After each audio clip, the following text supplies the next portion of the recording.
Hello, everyone. Welcome to Everything Iconic with me, Danny Pellegrino. I have a very special guest from the Real Housewives of Salt Lake City, Meredith Marks. Meredith, how are you today? I am great, thank you. How are you? I'm very excited, and I was very nervous about what to wear. And I settled on sort of this like sweatshirt, which I know is not fancy, but like you always are bringing us so many looks, and I felt like a pressure.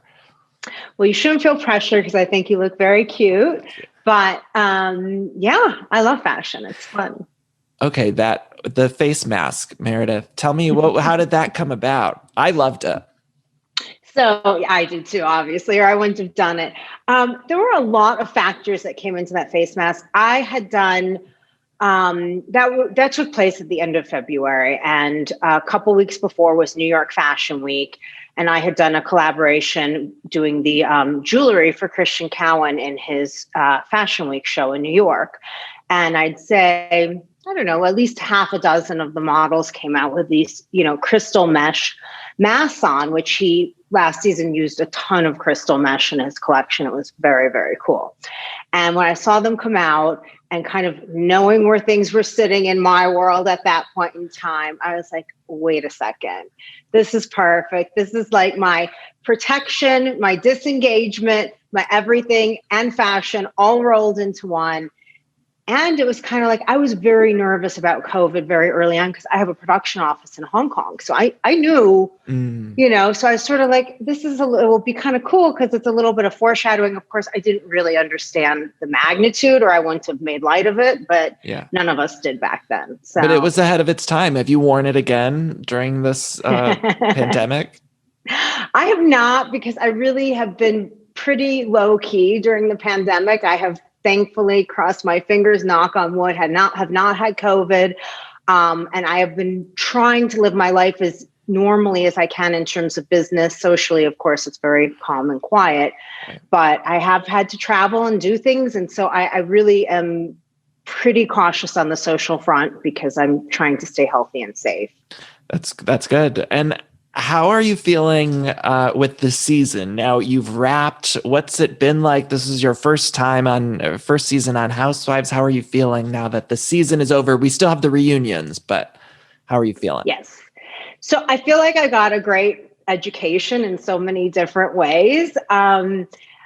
Personally, it was a major growth experience, a lot of introspection, a lot of working on communication, both in my marriage with my family and of course with all of the women, very, very focused on, how you do communicate, how you do engage, how you disengage.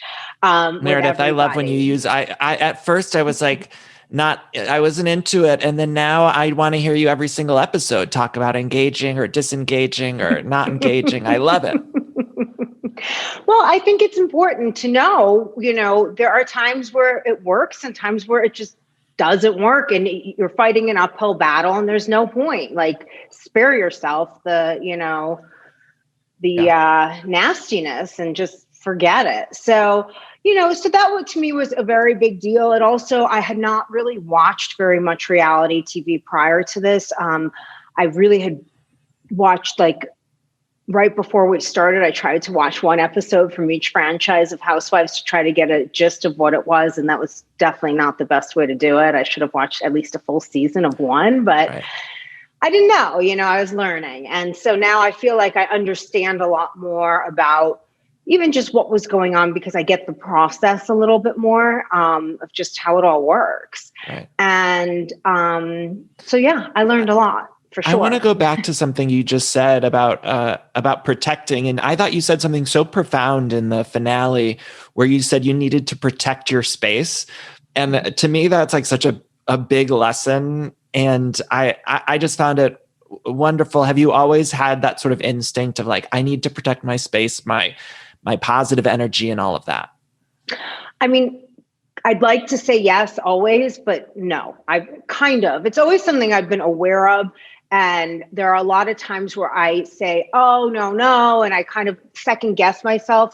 And the irony is when Jen walked up to talk to me, I was talking to Jared about that exact subject. Every time that I've sort of not trusted my instincts with somebody, I've been burned. And so Yeah, I try to, but we're all human and we sort of are like, oh, let's give the benefit of the doubt. Oh, I misread this. I misunderstood this, and I have to get better about just being super self-protective because it's important. It's for all of us, Totally. Especially now when I feel like we're all kind of dealing with some sort of anxiety and world depression with the pandemic and everything going on. It's a lot mentally, I think. It is. What is going on with you and Jen now? You told her in the finale, you said, I'm going to need to have some time to see how you change your actions. Has she changed? What's going on? I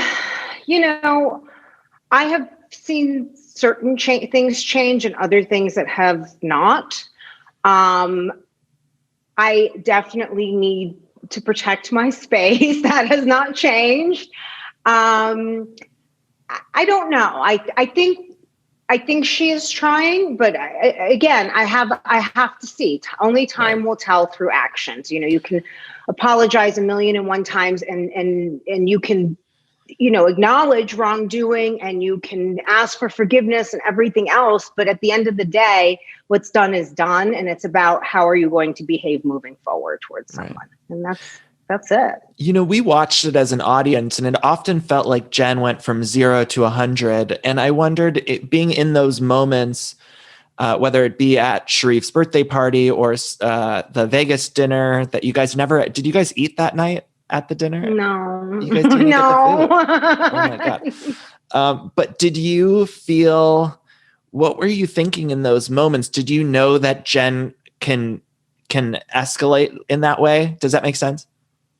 Yeah, I had not really seen that prior. I had seen a little glimpse of it once a while back at a dinner where she kind of got a little edgy with Whitney for a moment, but nowhere near the level of what we saw, last winter. So I don't know. Really, when I was most taken by surprise was at my birthday, we want to call it that, where I walked into the room and she and Mary were just going at it. And I was kind of like, oh, wow, wait, what happened? But I didn't see the lead into that. So I didn't really know one way or the other how they got there. I just walked in midstream. So really it was at the 20s party that when I was the one under attack where I was like, wait, what? Where did this even come from? And in my head, I'm like, what are you even talking about? You have no problem with Mary. You guys made up. Who cares? What is the big deal here? Right. And so I was just completely blindsided by that. So yeah, I was pretty surprised. Sometimes it was hard to follow a little bit with Jen in terms of her relationship with the other women, even specifically Whitney. It's like we had watched her make up with Whitney. And then of course we found out later in Vegas that she wasn't quite over it with Whitney. And so that was confusing. And I think a lot of fans had maybe thought she plays it up or she's trying to drive storyline forward. Was that your experience? Or do you think she was just acting naturally? I have no idea. I have no way of knowing what's going on in anyone else's head except my own. I'm trying to get my head around what's going on in my husband and children's head. So I definitely cannot predict what's going on in Jennifer Shaw's head. Yeah. I don't know. I really don't. There's nothing wrong with her not being over what happened with Whitney. What's the problem I had with it is the same thing with Mary. If you tell someone that, you forgive them, you accept their apology, we're good, clean slate, we're moving forward, then that's where you're at. And that's specifically why I didn't tell Jen that, because I wasn't there and I didn't want to mislead her into thinking that. Right. What are you making of the fan response to you specifically and also the show? I mean, on my podcast, I hope I do a loving impression of you. I love your impression of me. Good. I laugh every time I hear it. Good. It cracks me up. Oh, good. I was nervous. I was like, I hope doesn't hate it at all. But I love it. I think you do have a specific way of talking, and I am fascinated and love it. But what do you make of the fan response to you? Because I feel like, and maybe this is just me projecting, but I feel like you're one of those people, the people that love you, ride hard for you. Do you feel that? Yeah, I do. And I feel like overall I've gotten quite a bit of love. I mean, there are always going to be haters out there, and that's fine. I don't really care what the haters think or say or do. I mean, once in a while I'll respond and correct something that's just factually wrong. But basically speaking, I kind of don't care. Like, if you don't like me, you don't like me. I am who I am, and love it or leave it. So, that's kind of it. I don't worry about it. People have always made commentary about my voice my whole life, so that's not a surprise at all. Some people love it. Some people absolutely hate it. They think it grates on their nerves, whatever. I can't change it. It is what it is. Meredith, I love it. Speaking of continuing on, I think some that might have come up, but have you heard anything about season 2? Are you a go? You're going to be back for season 2. Andy said it's coming back, and you're going to be back, right? Well, yes, I heard Andy said that. I don't think it's technically been fully a go from everybody. So I don't know. We'll have to see. If it doesn't come back, I swear I will riot the Bravo offices. Like I love this show so much. I'll go out there with you. How's that? We'll go. I will be picketing. Whatever we got to do. I'll be doing contacting my reps because we need this back. I think it's so fun. How do you feel about the Brooks? Brooks, your son, has also had like a large presence on the show, and with that, of course, comes criticism and people who love him as well. How are you handling that? Yeah, I mean, overall, I think that the majority of people have been pretty receptive to Brooks, and he is a personality. He's a strong personality. I think most people do like it. Of course, there are some people who don't, and you never want to see negative things about your children. I couldn't care less what anyone has to say about me. Of course, when you see something about your child, it stings a bit more. And I mean, at the end of it, you asked me early on with Jen how I felt about if I saw a change. And quite frankly, the biggest issue for me in not seeing the change was the way she responded on Twitter and Instagram to the conflict with Brooks, and that I feel like she retweeted and liked and so on and so forth, and herself tweeted some negative things about him and kind of incited some people against him that, weren't hard to incite because they already didn't really like him. And called him a liar, which is just not true. We all saw naked vagina that night. So. Well, I wondered if there was something else to that. Was there something else that we missed? Because I was going to ask that with Jen, because it did seem like she had kind of gone hard for Brooks, and I wondered if we missed something. Yeah, I mean, of course, like you guys are seeing little snippets, there are always moments. And of course, especially because this is your first time meeting us, our first, season, we all have lives going into this, and even just the night at my house, what you don't know is that she was coming over. She had called me that day. She knew Chloe had just come into town, was coming over to meet Chloe. And then we were going to go out after. So it was supposed to be like a family time in my home. And she was, talking with the kids about things that before even the kicks that were uncomfortable for them, asking Chloe all these questions about her boyfriend who she was on a break with. And it was a lot, and it was fine. They were a little bit uncomfortable, and rightfully so. Right. She's not someone who's been to my house every Tuesday and Thursday like she represented. She had been there, I think, 3, maximum 4 times before this, met Brooks maybe twice before. It was the first time she met Chloe. It was just a lot for them. And that's okay. They just were uncomfortable. And in my view, all she needed to do was not even acknowledge what happened. All she had to do was say, of course, I'd never want your children to be uncomfortable. And we would have moved on entirely and never said another word about it. Right. But that's not what happened, as we all know. Right. I got to talk about Seth. Is Seth in Utah? Is he in Canton? I have a lot of family in Canton, and I'm from Solon. Really? Yeah, I'm from Solon, Ohio, which is very close to Canton. But I ride hard for Ohio. I was getting mad at you, Meredith. I was like, do not talk trash about Ohio or Chicago. I lived in Chicago for a couple of years, Meredith. We were so mad at you. You can't be mad at me. First of all, Chicago has my heart forever. Chicago will always have my heart. It's just right now not a great place to be. And we had kept a residence there up until, I don't know, just a few months ago, because with COVID and the rioting and just everything going on there, we were not spending any time there. But Ohio, what's interesting is people think that I'm like hating on Ohio, and I was not hating on Ohio. I never said anything bad about Ohio. I was saying I don't want to move again. Yeah. We've moved so many times. It was just so much. And it was like, oh my gosh, I can't do this again and again. And then of course COVID hits, and what do?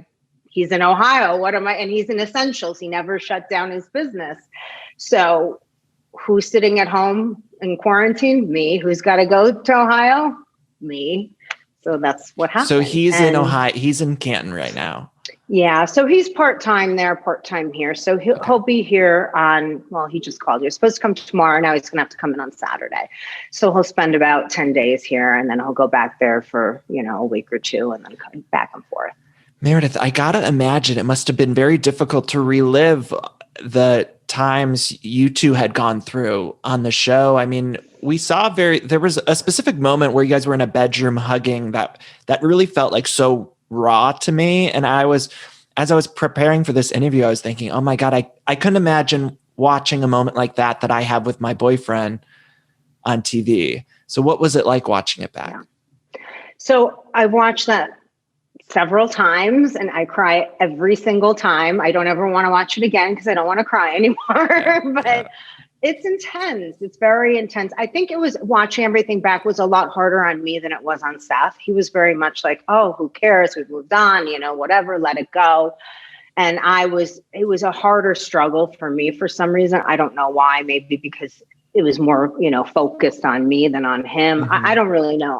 He was fine.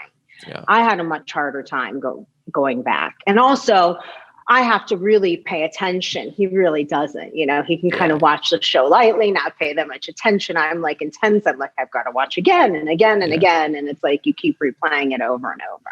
And how are you guys now? You guys are good now? We are. We're really good now.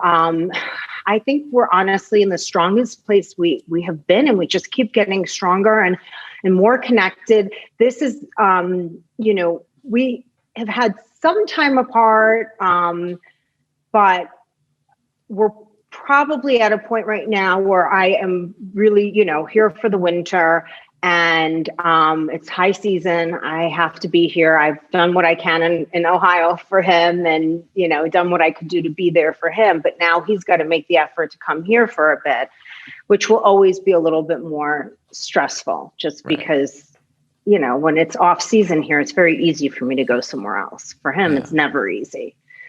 So we'll see how it all goes. I'm super positive. We feel great. We feel very connected, even though we are right now in separate cities. We're, using our tools to manage. It's hard though. It's hard being apart. It really is.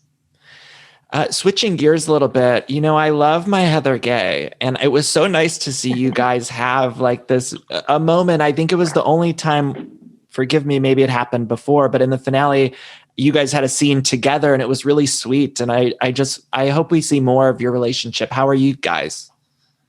We're great. Heather and I have fun. We actually went on her podcast the other day, which was really fun.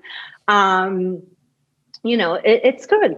It's good. I am pretty good with everybody. The only one who I'm really not engaging with very much is Jen, but otherwise, everyone, we're good.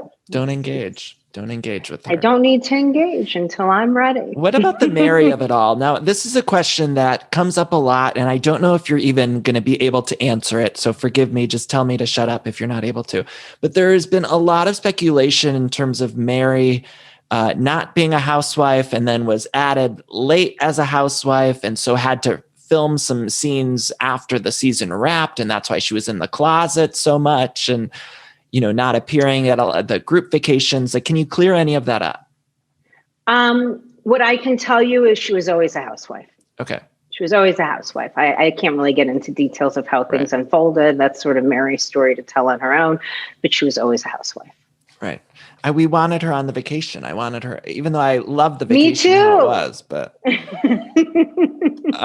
Meredith, I ask everyone these next two questions, and then I'm going to get in some questions that people sent in. But I always ask everyone, if you were choosing for People Magazine's Sexiest Man Alive, and you can't choose Seth, although I did have people write in about how people wrote me and said, like, tell her that Seth is sexy. Like somebody did. I'll have to find that one. But, so who would you choose? It has to be like an actor or So it can't be my husband. Well, then you know who it has to be. This isn't that hard. What? Andy. Oh, and yeah. Andy's sexy. He's sexy, and I'm allowed to say it without getting in any trouble. No threat there. Right. And then also, what's your favorite? Do you have a favorite Mariah Carey song? You know, I'm a big Mariah fan. Oh yeah, Mariah, Obsessed. Oh my God, that's a good one. That's a good choice. I appreciate that. Okay, so these are some questions that people wrote into the Everything Iconic Patreon. Let's see. Oh, Allison Salzberg wants to know, can you tell us a little bit more about how you started your jewelry line and how it got so popular with A-list celebrities? Yes. So I started my collection in the height of the recession, about 12 years ago. And I had always had a major passion for jewelry. It was like just what I loved, obsessed. To go back to my song. Yeah. And I was in real estate development, and I owned a health club in Chicago.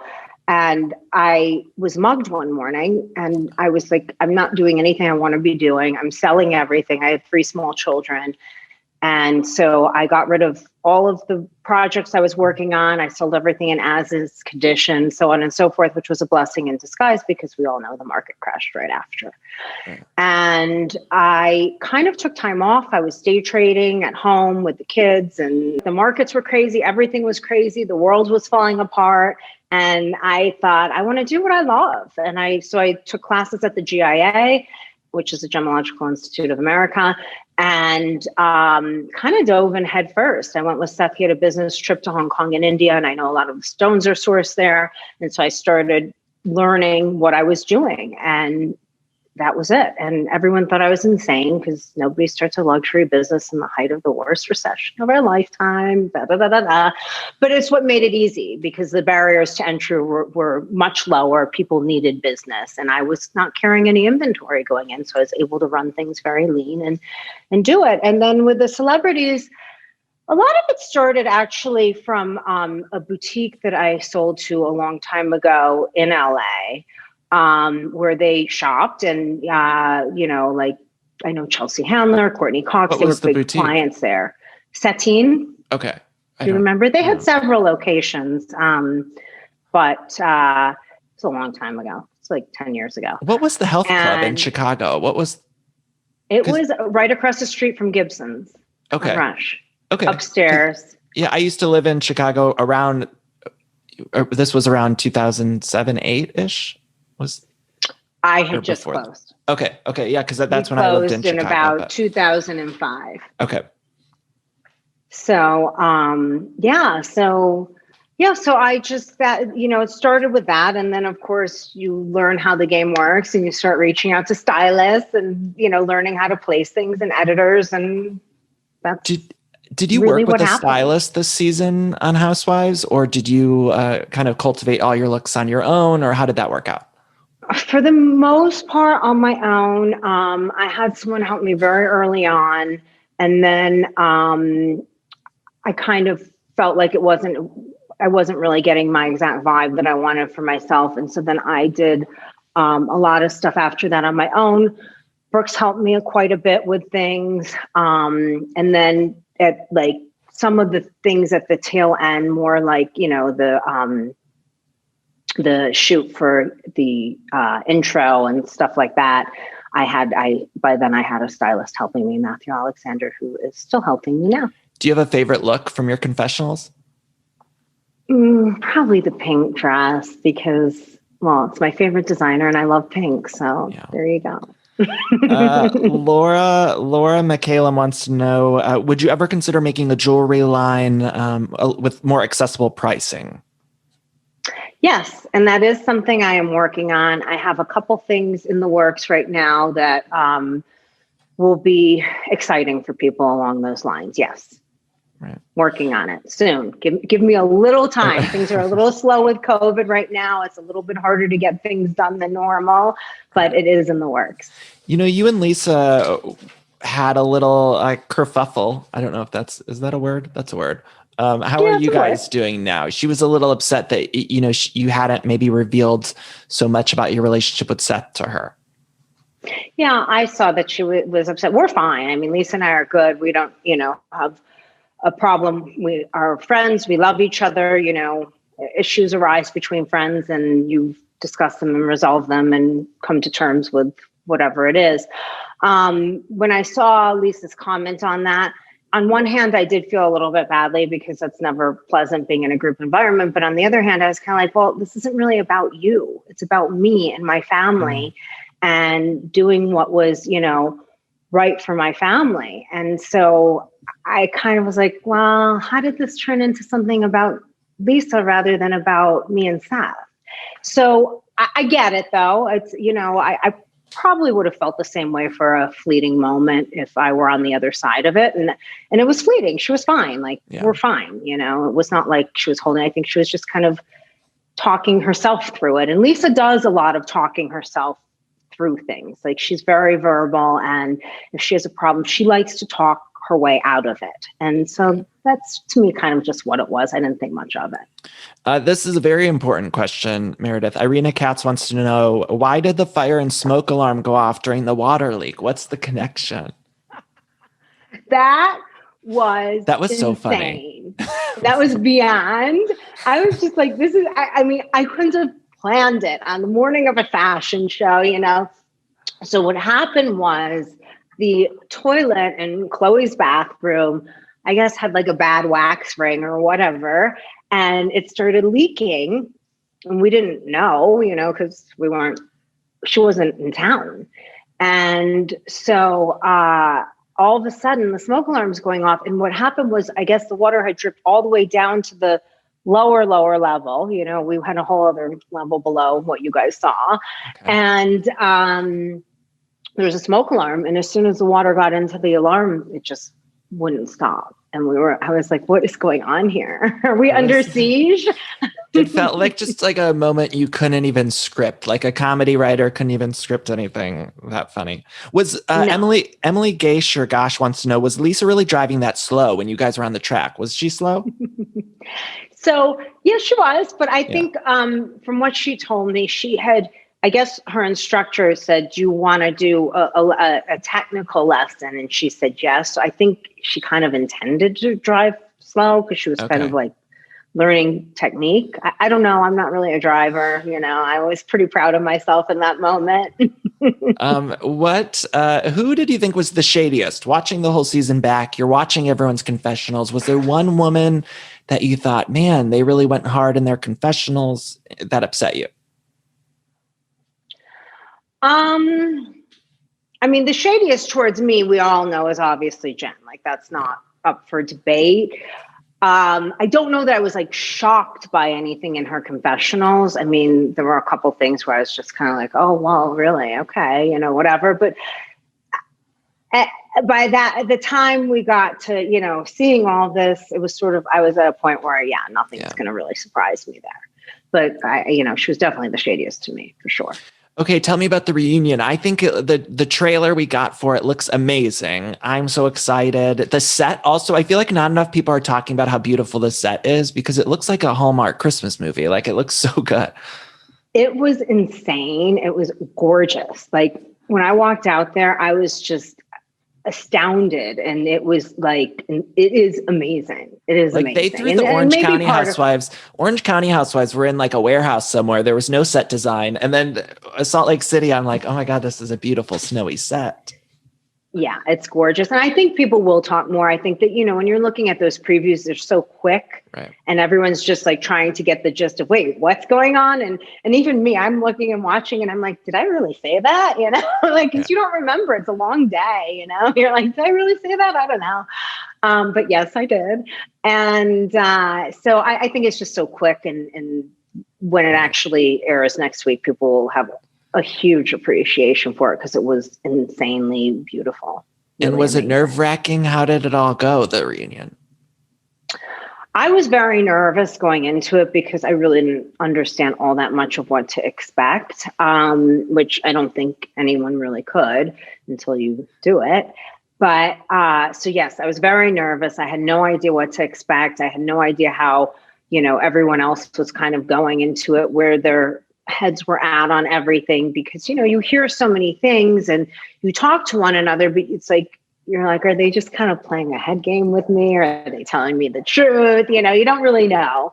And so, yeah, I was totally nervous, but I feel like after the first, I don't know, hour, it was all like, you okay, settle in. Yeah. This is fine.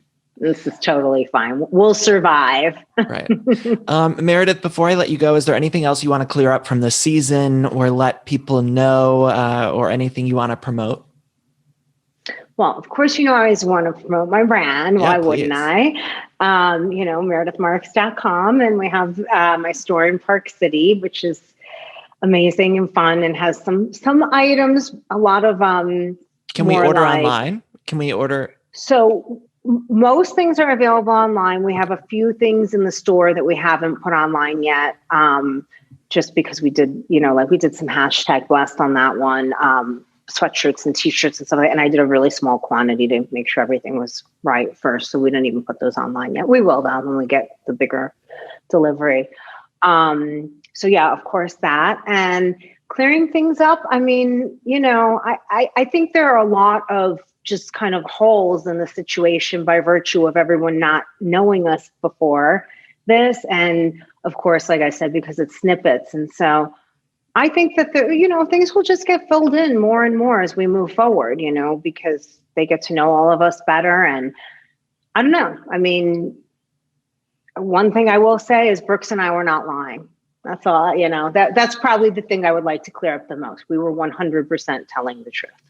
I'm excited to see more, and I'm devastated that this show is coming to a close this season, but I know we're going to be seeing much, much more of you guys, and I just want to thank you so much for opening up and being such a good sport about my impression, and thank you. Well, can we get one before I go? Please, yes. I'm not engaging. I'm done engaging in the conversation. I don't Can we get? It's so good. Can we get you to say? Can I get you to say like I'm done engaging with everything iconic? I'm done engaging with everything iconic. Meredith, I love you. Thank you so much for taking the time. Thank you so much. This was so much fun, and I hope to be back again. Truly a pleasure. I cannot wait for season 2.